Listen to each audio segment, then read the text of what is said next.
और केंद्रीय मंत्रिमंडल ने देश के बुनियादी ढांचे और ऊर्जा क्षेत्र को सशक्त बनाने के लिए दो महत्वपूर्ण फैसले लिए हैं। एक और भारत में बायोगैस के उत्पादन को बढ़ावा देने के लिए 23,731 करोड़ रुपए की गोवर्धन योजना को मंजूरी दी गई, तो वहीं दूसरी ओर केंद्रीय मंत्रिमंडल ने असम में कनेक्टिविटी और बुनियादी ढांचे को बढ़ावा देते हुए 4 लेन वाले गुवाहाटी तेजपुर कॉरिडोर विकसित करने को भी मंजूरी दी।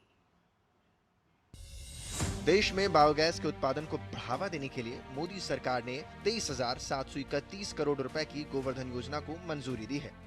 इस योजना के जरिए बायोगैस के नए प्लांट लगाने से लेकर खरीद गारंटी तक 6 अहम पिलर होंगे। सरकार इस योजना के तहत 10 वर्षों तक क्रेडिट गारंटी से लेकर प्लांट लगाने तक में भी सहयोग करेगी। एक अश्योर्ड ऑफ टेक यानी बाय करने का गारंटी इसमें दिया गया है। सेकेंड है प्राइस की स्टेबिलिटी। प्राइस ग्लोबल ऑयल का प्राइस, गैस का प्राइस अप एंड डाउन होता रहता है, तो बायोगैस को वो सब वॉलेटिलिटी प्राइस की न देखनी पड़े, इसके लिए एक अश्योर्ड प्राइस का सिस्टम बनाया गया है। और जो कैपिटल एक्सपेंडिचर होता है बायोगैस के प्लांट लगाने में, उसमें सपोर्ट दिया जाएगा, कैपेक्स का सपोर्ट। और चौथा पिलर है पाइपलाइन का इंफ्रास्ट्रक्चर, यानी जहाँ से बायोगैस का प्लांट लगता है उस वहाँ से कंज्यूमर्स तक पहुँचाने के लिए जो पाइपलाइन का नेटवर्क चाहिए, उसको सपोर्ट करने के लिए भी इस स्कीम में 4th पिलर रखा गया है।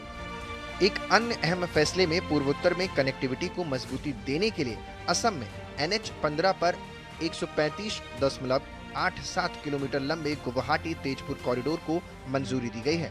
इसके लिए कुल 8,970 करोड़ की लागत से 4 लेन बनाने के प्रस्ताव को भी मंजूरी दी गई है। यह है बायता चरियाली, यानी गुवाहाटी से जस्ट बाहर निकलने के बाद में वहां से लेके तेजपुर तक। NH 15 जो कि गुवाहाटी के नॉर्थ बैंक पे लोकेटेड है, ब्रह्मपुत्र के नॉर्थ बैंक पे लोकेटेड है, उसका ये प्रोजेक्ट है। और ये आगे जाके बहुत सारे अरुणाचल के, आगे नागालैंड के, इन सब के लिए कनेक्टिविटी का एक बहुत इम्पोर्टेंट हाईवे बनता है। ये 4 लेन हाईवे 135 किलोमीटर्स का है और करीब 8,970 करोड़ रुपीस का इसमें इन्वेस्टमेंट आएगा। मोदी सरकार के तीसरे टर्म में बुनियादी ढांचा विकास परियोजना की रफ्तार और तेज हुई है, जिसके चलते विकास की रफ्तार तो तेज हुई ही, साथ ही रोजगार के अवसर भी खूब बढ़े हैं। विकास के तमाम मानकों पर बीते वर्षों में नए प्रतिमान गढ़े गए हैं। DD न्यूज के लिए शैलेंद्र मिश्रा की रिपोर्ट।